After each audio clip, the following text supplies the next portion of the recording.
Assalamualaikum warahmatullahi wabarakatuh. Halo rekan-rekan mahasiswa dan sahabat pembelajar. Kembali lagi bersama saya, Agus Budi Utomo. Kita sampai di episode 4 bedah buku Globalizing Education Policy. Di episode sebelumnya, kita membahas bagaimana pendidikan dikelola seperti bisnis demi efisiensi. Namun, buku Fazal Rizvi dan Bob Lingard ini mengingatkan kita pada satu pertanyaan besar. Jika pendidikan hanya mengejar kompetisi dan angka, bagaimana nasib anak-anak kita yang berada di garis kemiskinan atau di pelosok daerah? Hari ini kita bicara tentang social justice atau keadilan sosial. Mari kita bedah. Penulis buku ini menjelaskan bahwa globalisasi seringkali mengubah makna keadilan. Ada pergeseran dari equality atau kesamaan menjadi equity, yaitu keadilan atau kepatutan. Equality artinya memberikan fasilitas yang sama persis kepada semua orang, sementara equity berarti memberikan bantuan sesuai dengan kebutuhan masing-masing agar mereka bisa mencapai hasil yang setara. Rizvi dan Lingard mengkritik bahwa dalam sistem global yang neoliberal, keadilan seringkali hanya dianggap sebagai equal opportunity atau kesempatan yang sama.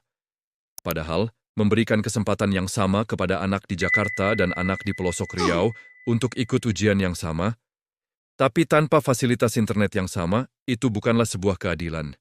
Salah satu dampak paling nyata dari globalisasi pendidikan adalah munculnya digital divide atau kesenjangan digital. Globalisasi menuntut semua orang melek teknologi, tapi tidak semua orang punya akses. Ini menciptakan knowledge gap atau kesenjangan pengetahuan. Mereka yang kaya semakin pintar karena akses informasi yang melimpah, sementara yang miskin semakin tertinggal. Inilah tantangan terbesar kebijakan pendidikan kita saat ini. Kita ingat saat pandemi atau saat penerapan rapor digital secara nasional. Di daerah kita, seperti di beberapa titik di Indragiri Hilir, masih ada wilayah yang blank spot atau tanpa sinyal. Memaksakan standar digital global ke wilayah yang infrastrukturnya belum siap adalah bentuk ketidakadilan sosial dalam kebijakan. Sekolah dipaksa berlari dalam kompetisi global, tapi kakinya masih terikat oleh keterbatasan infrastruktur. Sahabat sekalian, disinilah poin kemanusiaan dalam draft tesis saya mengenai model kemitraan pemerintah dan swasta atau KPS. Analisis kebijakan dalam buku ini menekankan bahwa negara tetap bertanggung jawab atas social equity atau keadilan sosial. Namun karena keterbatasan APBD, pemerintah tidak mungkin membangun BTS atau menyediakan laptop di setiap pelosok sendirian dengan cepat. Melalui model KPS, pemerintah bisa mengajak sektor swasta untuk ikut bertanggung jawab.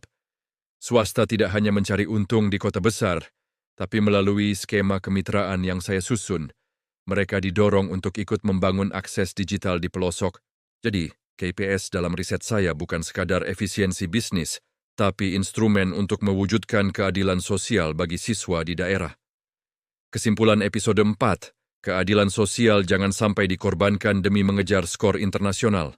Kebijakan yang hebat adalah kebijakan yang mampu membawa semua orang maju bersama tanpa ada yang tertinggal di belakang.